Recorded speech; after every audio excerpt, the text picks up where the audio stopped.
Good afternoon, everybody. My name is Ross Snare, and I'm the Chief Operating Officer for the Prince William Chamber of Commerce. Thank you all so much for joining us today for our first A2i, or Access to Information, a new program offered by the Prince William Chamber of Commerce.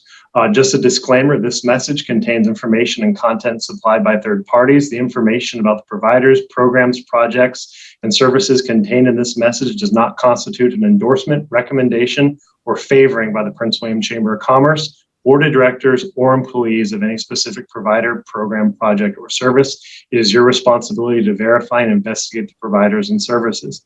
So without further ado, I'd like to introduce Tag Greason from QTS Data Centers. Tag, take it away. Ross, thanks so much for the invite. Really excited to be part of your A2i program here. And thanks to the Prince William Chamber and the Prince William Chamber members who are joining us this morning. I thought I might take a little bit of time to talk a little bit about the data center industry, how the data center industry is growing in Northern Virginia, and specifically how the industry is growing in Prince William County. Lots of excitement in the industry. Hopefully we can have a little bit of content that I can share, maybe some questions and some answers, and then wrap it up after that. So thanks for joining this session, and we'll jump right in. So QTS, if you're not familiar with us and our brand, we are a data center company that's been in operation for a little over 15 years. I've been here as our Chief Hyperscale Officer for a little over 11 years. And as you can see on the slide, we have been growing our footprint over that decade and a half up to 26 different locations in 12 different states. Our footprint is organically grown one dot at a time and has a very heavy presence here in Northern Virginia. When we think about data centers in general, and most of this presentation will be generic to the industry, more about the industry at large and not so much about QTS, but ultimately just to set the stage, when we think about data centers and developing data centers, we think about speed, scale, logistics, and most importantly, sustainability. As a steward of resources, a steward of power and water and renewable energy, we put that at the top of the list as things that we consider when we ultimately look at developing a data center somewhere in the market. The second thing that we really value is customer engagement and community engagement. For years and years and years, you would drive by this nondescript building in the middle of Ashburn or Prince William or Chicago or Hillsboro, Oregon, and you really wouldn't know what was going on inside the building. But we have taken an approach to be community engaged and introduce and invite the community to come in to our data centers and be part of the environments. We are part of these communities that we locate in, and we really take that responsibility seriously. And then lastly, you can imagine in today's society, data centers are kind of a hub of innovation, whether or not that's innovation through the data centers themselves or innovation that happens within the walls of the data center through our customers. And we'll talk about that as we go through the presentation. There are basically two types of data centers. There is the enterprise single user. So that is a company that owns, operates, and controls all of the information and the content within that data center. And then there is a multi-tenant or co-location environment, a building like QTS, which has many, many different flavors of customers, some large, some small, that live within the four walls of the data center. So two kinds, the enterprise single user and the multi-tenant co-location. Data centers in general have some basic components to it. You know the building shell, you see that from the side of the road or within the community that you live in.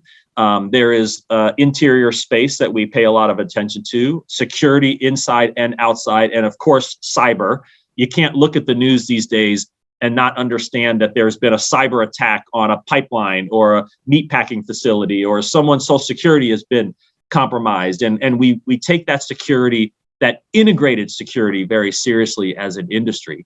Servers that belong to our customers, connectivity that makes the data centers work with the outside world, and reliable power, which we'll talk about, and of course, cooling. If you have a laptop on your desk right now and you put your hand next to the exhaust fan, you'll feel that heat being generated just by a small laptop. Imagine that times 20,000 servers sitting within the data center itself. You'll see data centers evolve over the last 20 plus years from that concrete, nondescript building to a beautiful office location or a surrounding landscaped area. These are places where people spend 8, 10, 12 hours a day. And companies like QTS and others spend a lot of time and energy beautifying their buildings and making them attractive to the outside world. If you are spending 8, 10, 12 hours a day in a data center, the interior space is very important. There's common areas and break areas and conference rooms and meeting areas and all kinds of different amenities that will be within the data center itself. We mentioned security, and the word that I think is most important in security these days is converged security. So it's the integration of exterior, interior, and cyber, and developing a plan that converges all of those components together to be as strong as the weakest link in that chain throughout a data center operation. The heart of the matter here is the computer rooms themselves. This is where the servers of our customers live. It is where their content it resides. It's where their compute power and the services that they provide to the outside world. This is the inside of a data center, but wholly owned and operated by the customer themselves within a multi-tenant environment. And we'll talk about that throughout the presentation.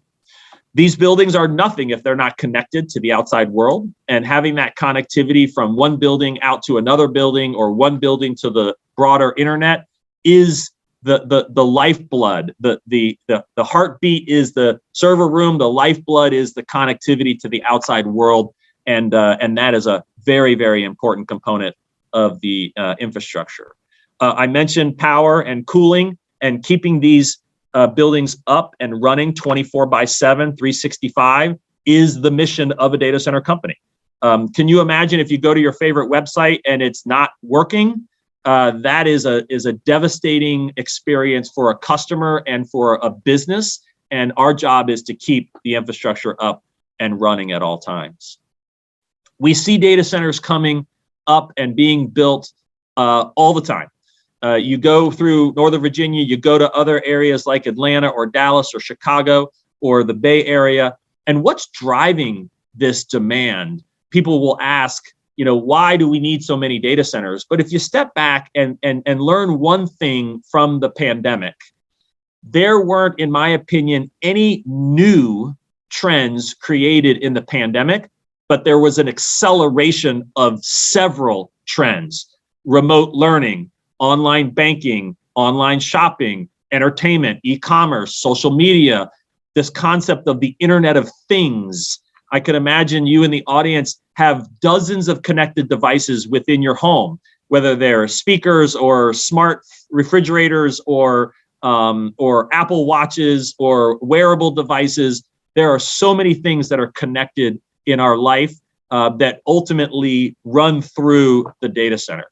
And we really haven't even scratched the surface when it comes to things like autonomous vehicles and artificial intelligence and things that are coming. You hear this concept called the metaverse, and you might scratch your head and wonder what people are doing in the metaverse.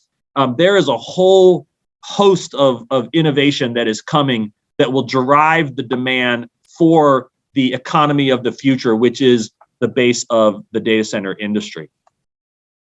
We know that the mobile traffic, I'm sure all of you have a smartphone. You have 4 or 5 smartphones in your house. You might have 2 of them on your person at the moment. You might be watching this on a smartphone, but the trajectory of mobile traffic is not going down. It is going up. And with the advent of 5G, it is going to go up exponentially. And the ability to watch videos and push content to the users is going to increase pretty significantly as we go forward.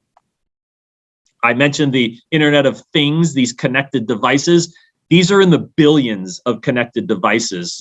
almost 10 billion connected devices last year, 11 billion growing pretty significantly. We really don't spend as much time and energy thinking about it, but there is a whole lot of things within your home that are connected and are communicating behind the scenes and trying, hopefully, to make our lives more convenient and easier, if I could. I'm not going to say simple, but easier through these connected devices. Specifically, as the data center markets grow across the country, you can see the relative size of the data center markets in various locations. The very, very large dot on the map, which says 2105, those are 2,105 megawatts. A reference point for those in the audience, a megawatt is roughly 250 homes worth of power.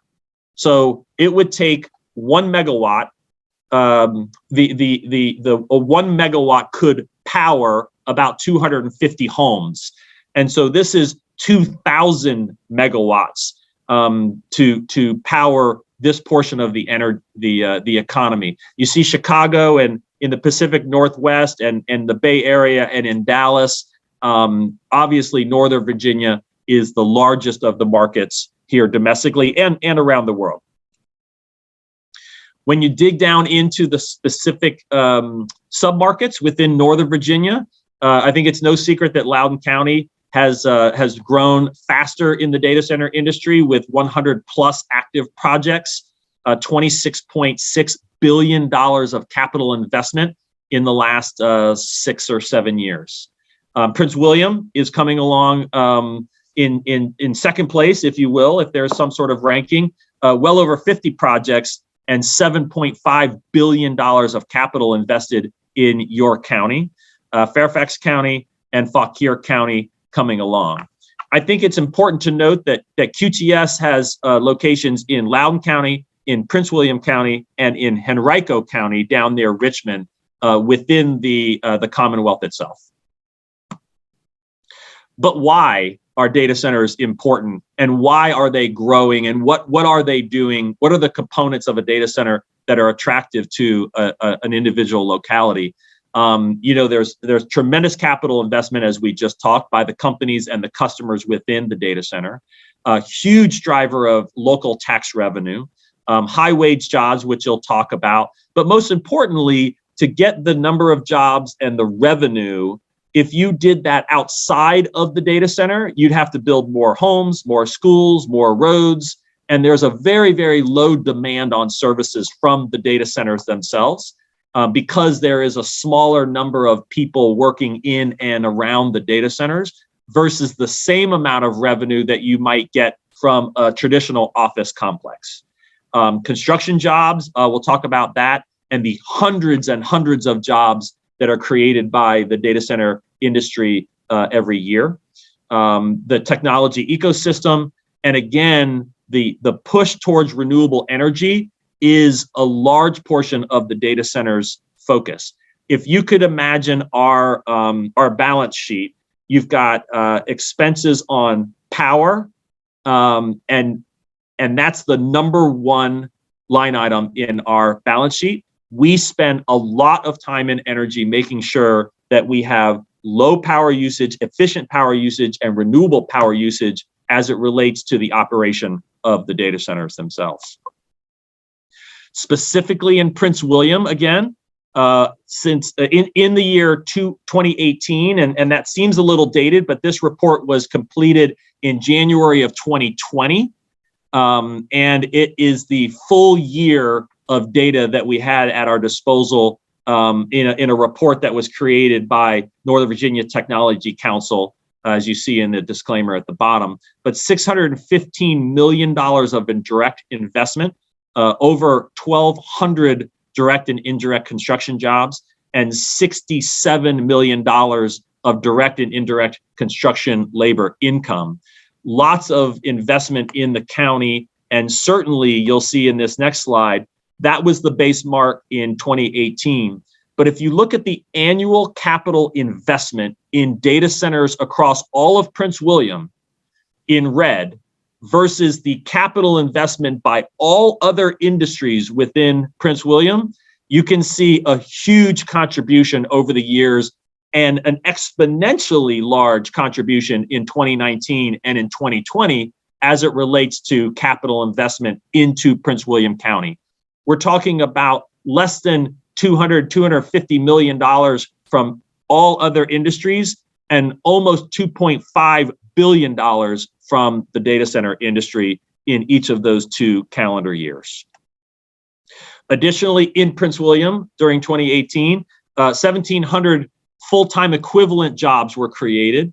$111 million of employee compensation was created, and the economic output of data centers into the community through the ecosystem, almost $300 million of contribution to Prince William. Data centers don't hire a lot of people, but the hires and the jobs available pay significantly higher than the average of all other industries. $127,000 for the average weekly wage of a data center employee in Prince William versus a third of that for all other industries. High-tech jobs, innovative jobs, really driving this STEM environment that we've been focused on for many, many years, and the data centers contribute pretty significantly to that point. Total annual tax revenue flowing from data centers into the Prince William budget.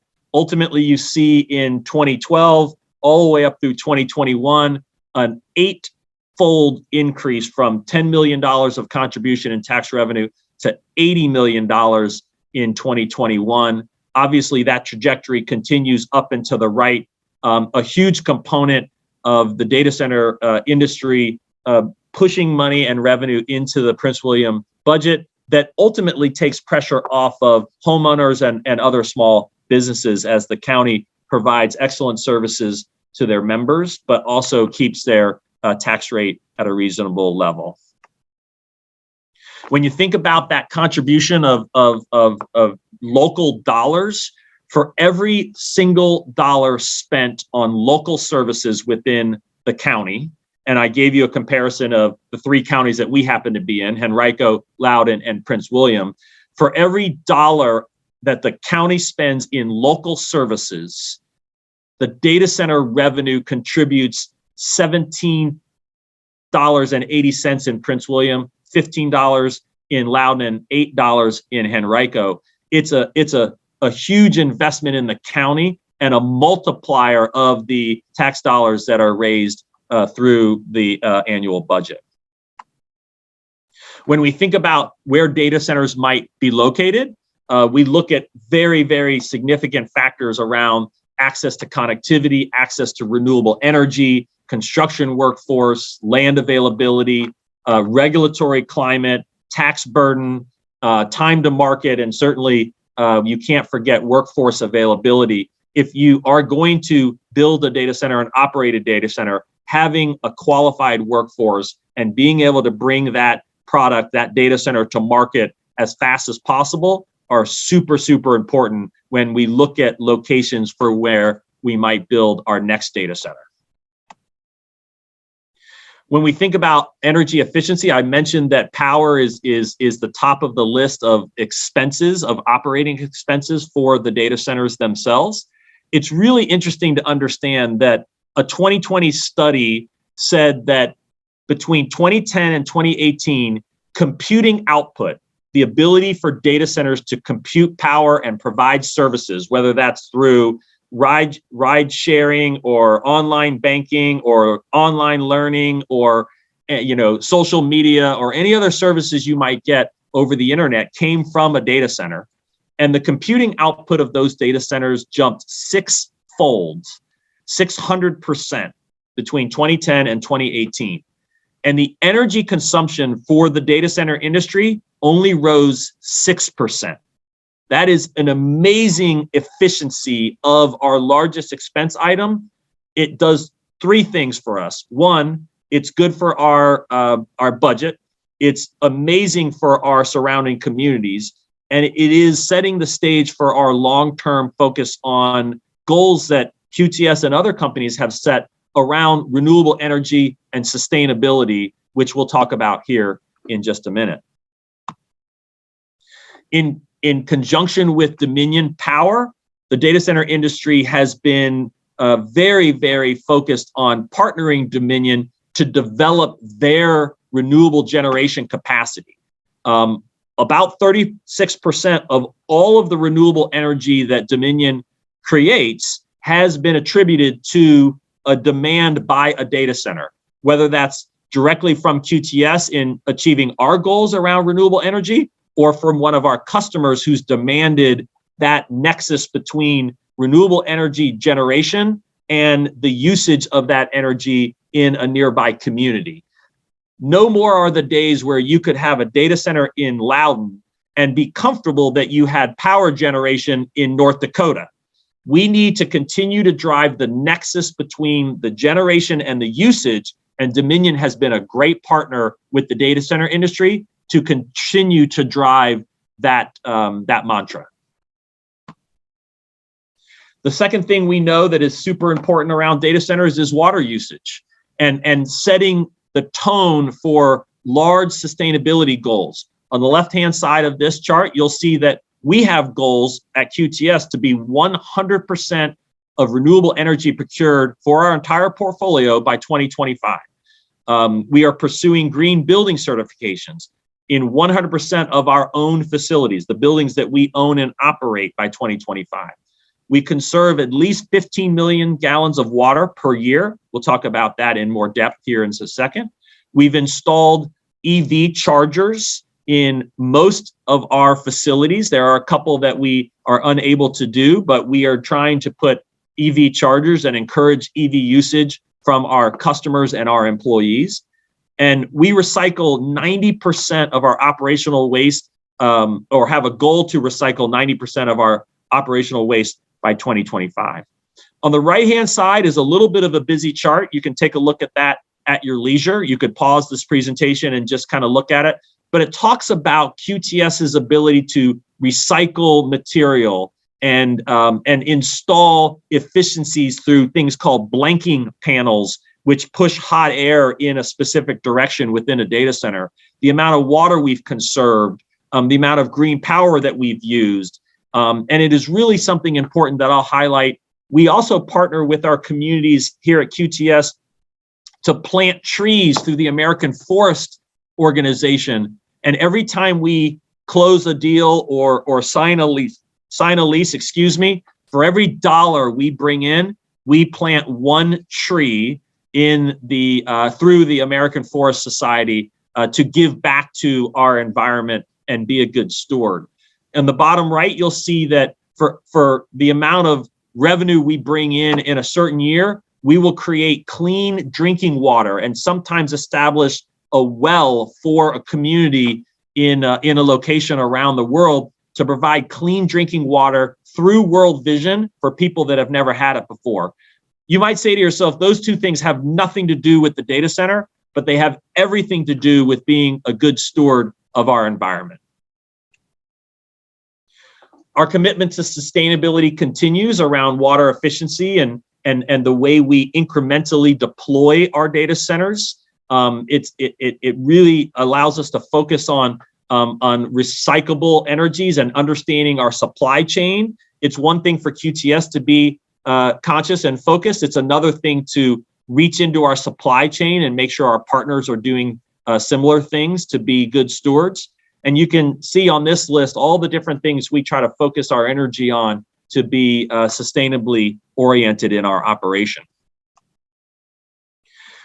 Super, super busy slide, but wanted to just spend a minute here because people will say, you know, data centers use a lot of power. We try to do it as efficiently as possible. And I've talked a little bit about our goals around sustainability. But data centers use a lot of water traditionally as well. And QTS has developed a water-less data center design, which I'll talk about in a second. But let's just set the tone of how much water does a data center use?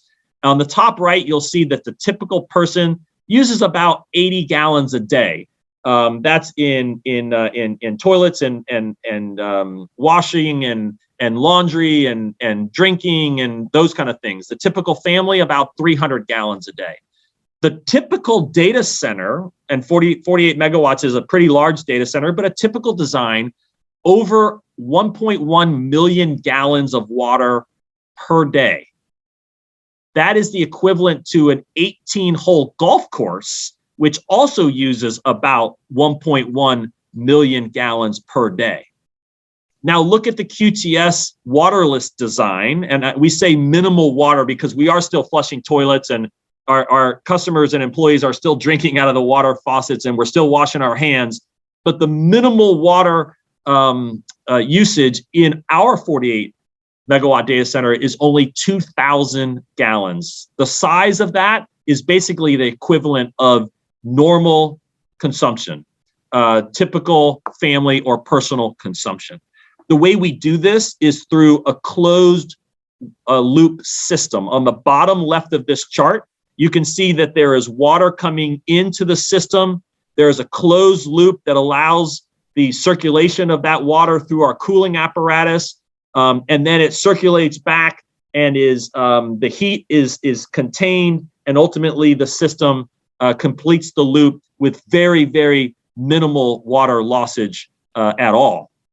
In a traditional water system, you've seen it if you've been driving around, water in, cool the system, go through the mechanicals, and you see these big plumes of exhaust of water loss being evaporated into the environment. It's not smog, it's not smoke, it's not dangerous, but it is certainly water loss at a major scale. And so what QTS is committed to doing in all of our designs, whether it's in Ashburn or in Phoenix or in Prince William, that we are committed to being 500 times more efficient than a traditional data center through our closed loop system. And be happy to take any comments or questions or even reach out to us directly. But this is an initiative that we think is important and one that we are pushing very hard on across our portfolio. Wrapping up here, and Ross, looking forward to taking some questions if we have a minute at the end. But there's a lot of competition in the Commonwealth and around the country to bring data centers into various communities. You can see that in Virginia Beach and in Chesapeake City, in Chesterfield and Henrico, just to pick a few examples, there are incentives and strategic moves and tax rates, all designed to try to bring in the revenue stream that we see from data centers, the lack of demand on traditional services, the ecosystem that is created within these communities, and not only within Virginia, but across the country and across the world, the competition for where QTS deploys their next $200, $300, $400 million is great. And Prince William is very, very well situated amongst the various locations that we would consider. Growing our business in Prince William is certainly something that we are excited about here at QTS. We know that we rely on Prince William to help ensure land availability and appropriately go through your planning process to make sure that there are zones appropriate for data centers and other industrial, and we look forward to being a partner there. We encourage Prince William to continue to invest in fiber infrastructure and providing that backbone to the internet that is so important. Speed to market, increasing the permitting efficiency within Prince William and streamlining that process is very, very important in bringing a building out of the ground. And lastly, establishing a regulatory predictable environment where we know what the tax rate's going to be, the assessment rate's going to be, how we can operate efficiently in the county. These are all areas where we think Prince William has got a great jump on all of these issues, and continued improvement will help grow the data center industry in a way that will benefit every member of the Prince William community. You know, I ran through a ton of information. We hope to give you as much as we could in a short time, but I wanted to pause and see, Ross, if there's any questions that you've gotten through email or for text or anything else that you wanted me to talk about. But thanks so much for letting me share a little bit about the data center industry and hopefully educating your audience. Absolutely, Tag. Thank you so much. We do have a couple questions that came in, so I kind of put them into a couple categories. We got three specifically, but there has been a considerable amount of scrutiny on data centers in the county. Obviously, at the moment, it's in the news all the time. And to just help inform our members, again, hitting on those three areas are community impact, sustainability, and kind of capturing opportunity. So kind of going back to the community impact question, there is some concern in the community about the sights, sounds, and overall impact that data centers have on the quality of life that people have. Can you elaborate as to how the future data center development might be noticed by surrounding businesses or residential neighbors, things like that? Yeah, I mean, it's a huge part of our engagement at the community level. You may know, Ross, that I live and work here in Ashburn. And my home's here. I raised my family here. I was an elected official here for 8 years. I know how important it is for the data center industry to be good partners. And really, to the point of the question, can they look beautiful? Can they be aesthetically pleasing? Can they be part of the landscape that the community can be proud of? The answer is yes. And we can do that in partnership with regulation through Prince William, or we can do it because we want to be good partners with the community. The second thing I hear all the time, Ross, is, oh my goodness, I just don't want those generators going off in my backyard. And we take enormous steps around noise attenuation. I can assure you that a fully operational generator in a data center is not as loud to the community as an airplane going to Dulles Airport. And so we take great steps in mounds and berms and concrete walls and landscaping packages to make sure that noise attenuation is addressed on day one. We are way behind if someone sends us a note when we're already operating and say it's too loud. We've got to take those steps across the portfolio on day one. And lastly, I think we would be I'd be remiss if I didn't remind people the amount of revenue that we create and the burden, the lack of burden we put on additional services is enormous part of the equation. To create the tax revenue, again, that a data center creates and have the people and the office space and the cars and the services from the county, it would be a big burden on the community, of which we try to not be a burden on the community. Perfect. Thank you. So hitting the sustainability, how environmentally friendly are data centers? I know that you hit on that point in your presentation, but what might have changed from previous designs? Specifically, I know you talked about your water initiatives and things like that, but how much water power do they use? And are there other environmental considerations when you evaluate new projects? Yeah, I think that the baseline for the power conversation is one that is super important.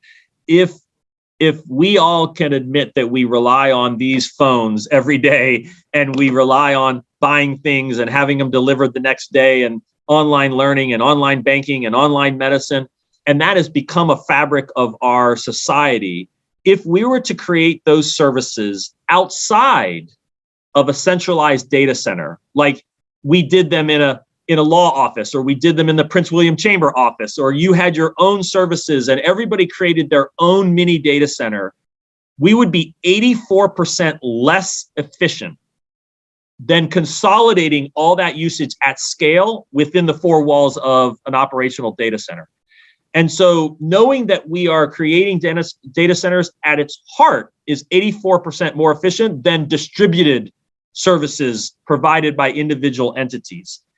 The second thing is this push towards renewable energy. We can either drive on our own and be leaders, or we can be pushed in it unwillingly. And because it is such an impact on our financials, leading the charge on renewables is something that we are all committed to, QTS and all of our providers. And lastly, this idea of water consumption, you hear about it every day if you lived in Phoenix. I will tell you, if we don't address it soon, you'll hear about it every day in Prince William. And it is something that we've got to get way ahead of. And that's why we've just standardized on this closed loop circuit. We don't need anybody to tell us to do that. That is the right thing to do. And we're way ahead of that equation. Perfect. And then kind of the final area of question is kind of capturing the opportunity.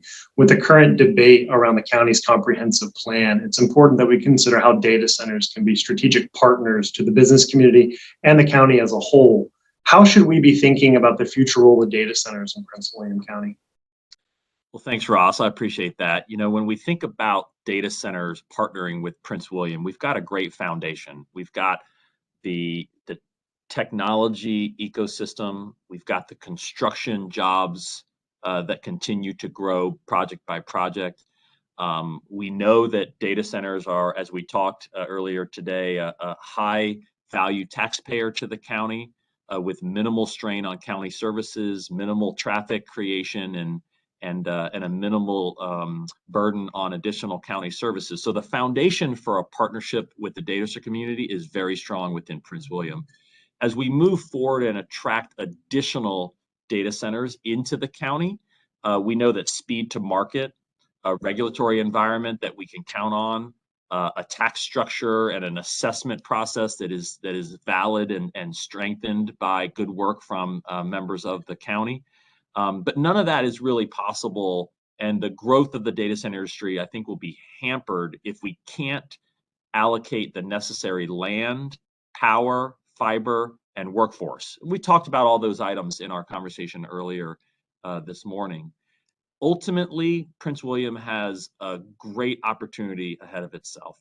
Securing land is the most pressing thing that I think will be success in attracting future data centers, and expanding the data center overlay, or perhaps supporting a specific project like the Digital Gateway, would provide collaboration and long-term growth opportunities for the county. Digital Gateway, I know it's been in the news, I know you've heard about it, is a particularly interesting proposal because the existing infrastructure is already in place to include expansive power and the ability to build the data center industry. As we all know, data centers in today's format, based on our attention to landscaping packages and renewable energy, are far less invasive than many other forms of development within a county. And Project Gateway, Digital Gateway, it provides a long runway for Prince William to grow its data center industry for as many as 20 years into the future. Specifically, QTS is very interested in that project. We're very interested in being an end user in that project, as I think other data center providers would be interested as well. Understanding that the county isn't completely done with sorting through its process around Digital Gateway, I think that's a great opportunity to partner with the data center industry in the months to come. That is all the questions that I had. Tag, is there anything you want to leave us with before we close the first A2i up? Josh, Ross, I just wanted to thank you for your work at the Chamber. We love our membership in the Chamber. We hope to be more active in 2022. I think we all would love to be more active coming out of the pandemic, but we're really, really grateful to Prince William and to you specifically for allowing us to spend some time with your audience. I think this program you're launching, Access to Information, is super important, and I hope this was a useful part of everybody's day. It was. Thank you so much, Tag, and thank you to QTS for being our inaugural speakers at our first A2i, Access to Information. If anybody else wants more information on it, please contact me at rsnare, S-N-A-R-E, at pwchamber.org. Tag, thank you so much, and we'll talk to you later. Have a good one. Awesome, Ross. Thanks so much.